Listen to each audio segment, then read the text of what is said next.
Hi guys, it's so good to see everybody again. Tonight I've got another story for you. It's a little bit longer than the others, but you may have heard it. It's called Beauty and the Beast.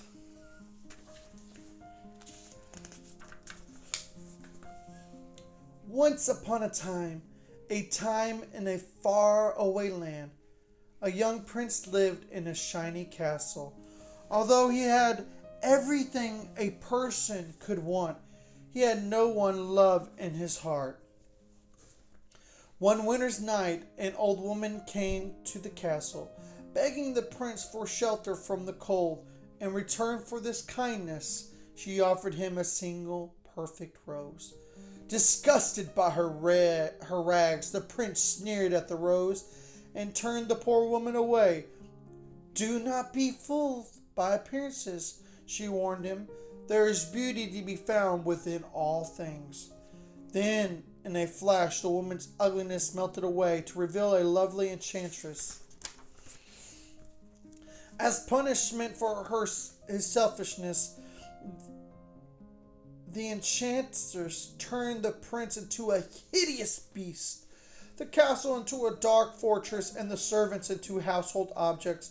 Before she left, she gave the prince two gifts: a magic mirror that allowed him to see the outside world, and the rose which would only live until his 21st birthday. "If you learn to love another and earn her love in return before the last petal of rose has fallen," said the enchantress, "the spell will be broken. If not, you will remain a beast forever." A few years passed. One day in a village not far from the castle, a young girl named Bella was crossing the town square. Beloved, loved to read, and usually had her nose in a book. The handsome but conceited Gaston watched her. Gaston admired Bella almost as much as he admired himself. "She's the girl I'm gonna marry," he declared. When Bella got home, her father, Maurice, greeted her excitedly. "I just finished my last invention," he exclaimed. "I hope it works."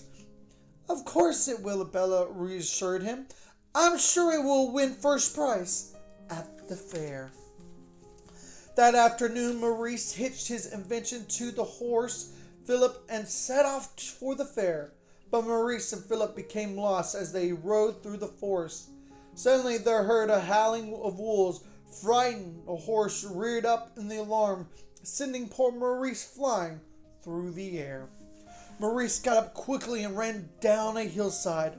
With the wolves snapping at his heels, he saw an iron gate slip through it and slammed it shut.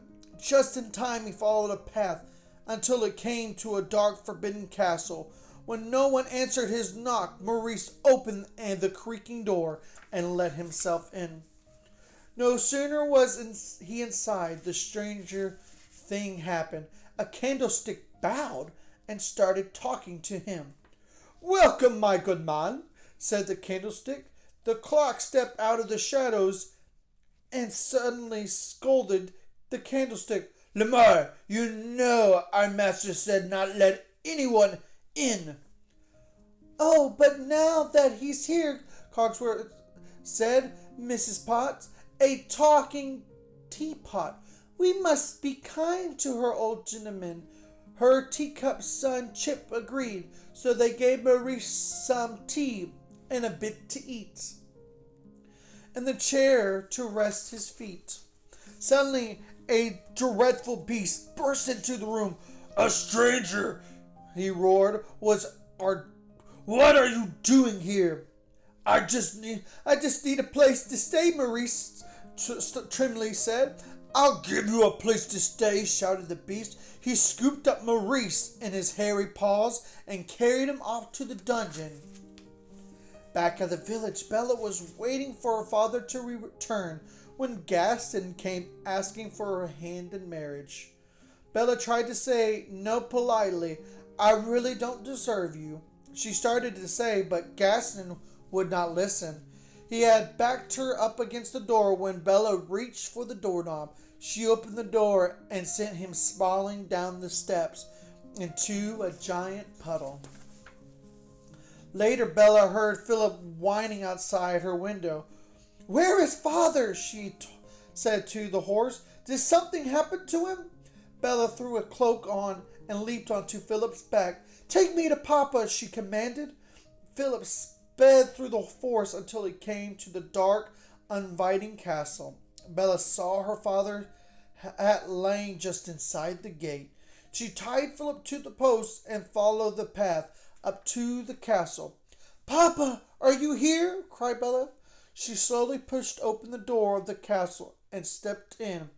The Mar, the Cogsworth, and Mrs. Potts and Chip quietly followed Bella through the halls. "Isn't she lovely?" whispered Mrs. Potts. "Perhaps she's the one who will break the spell." Finally, Bella found her poor father locked away in a lonely cell. She was reaching out to touch his hand when the beast suddenly appeared. Trembling with fright, Bella asked the beast to let her father go. "He's an old man," she begged. "Take me instead." "Very well," said the beast, "but you must promise to stay here forever." "You have my word," replied Bella. Then, before Bella could say a proper goodbye, the beast dragged Maurice away and sent him home in an enchanted coach. Soon the beast returned for Bella.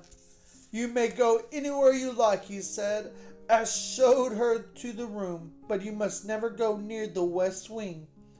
Then the beast shut the door. Bella was alone with the wardrobe, who was delighted to have a lovely girl to dress. Meanwhile, Maurice raced to the village tavern to get help. "A hideous beast has Bella locked up in the castle," Maurice cried. But Gas in the village laughed at him, so he left by himself to find Bella. Later that night, Bella sneaked out of the room to eat and explore the castle. Cogsworth and the luminary started to give Bella a tour, but she slipped away to see the forbidden west wing. "I wonder what is hidden there," she said. When she came to the beast's room, she found the enchanted rose under a bell jar. She was about to touch the soft petals when the beast came charging towards her. "Don't touch that!" he bellowed. "I told you not to come in here! Get out!" Bella ran from the room, down the stairs, and out into the freezing night. She leaped onto Philip and began to race him through the woods. She would not stay at the castle with the horrible beast, no matter what she had promised. Suddenly, a pack of prowling wolves crept out from the darkness, their yellow eyes flashing in the night. Philip reared up in fear, and Bella tumbled to the ground. But before the fierce creatures could pounce on her, the beast came to Bella's rescue. The wolves attacked the beast with their sharp teeth and claws, but he fought them off. Bella mounted Philip and was about to make her escape when she saw the injured beast staggering and fall. "I can't just leave him here," she said softly. "Help me get him back, Philip." Together, Bella and the horse brought the beast back to the castle. Tenderly, Bella cleared and bandaged the beast's wounds.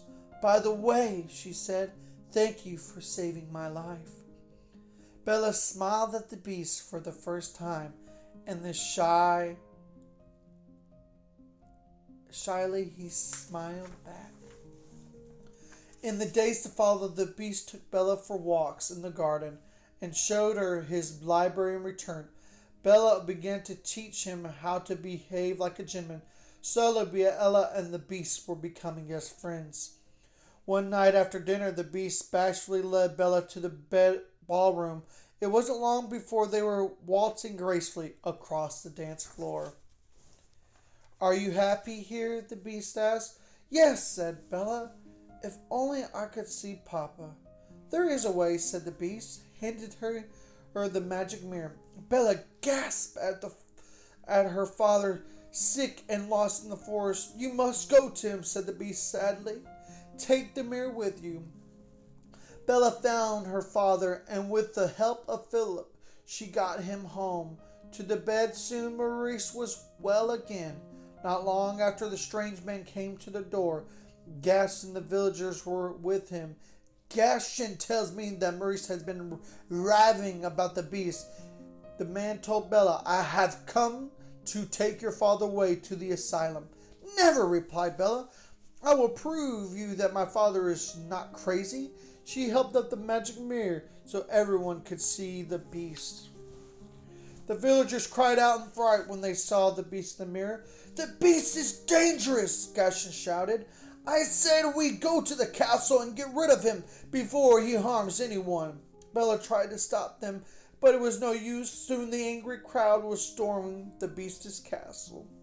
As the Gaston ran upstairs to search for the beast, the villagers broke into the dining hall, but the beast's loyal servants were ready and waiting to attack. The villagers were no match for the pitchers, the clocks, the footstools, and the brushes. Soon turned and fled from the castle in defeat. Meanwhile, Gaston had found the beast and chased him on the roof. Get up and fight, Gaston taunted. But ever since Bella had left the castle, the beast had lost his interest in living. He didn't want to fight. Gaston raised the club, ready to kill the beast. No, Bella cried from below. She raced upstairs. At the sight of her, the beast's spirit returned. He blocked the club's blow. The beast grabbed Gaston by the neck, but he could no longer find it in his heart to hurt anyone. He released Gaston unharmed. As Bella arrived and embraced the beast, Gaston sneaked up from behind. He stabbed the beast in the back. Roaring in pain, the beast struck at Gaston, took a step backwards and lost his balance. With a terrible scream, he fell from the roof and was gone forever. The beast took a step forward and Bella, and then collapsed from his wound. At least I got to see you one last time, said the beast. You're going to be all right, said Bella through her tears. Then she whispered, I love you. In the beast's room, Lumard and Cogsworth watched in despair as the rose shed its last petal. But then a sparkling magical light surrounded the beast. His paws became hands and his feet as well, and the rest of the body was restored to the former handsomeness. Bella looked at the amazement as the beast turned into a prince. One by one, the objects in the house became human again. The spell was broken. The prince and Bella looked into each other's eyes as they kissed, and they knew that they would live happily ever after. I hope you guys have a wonderful night, and I hope to see you guys again one more time. Bye, guys. See you later.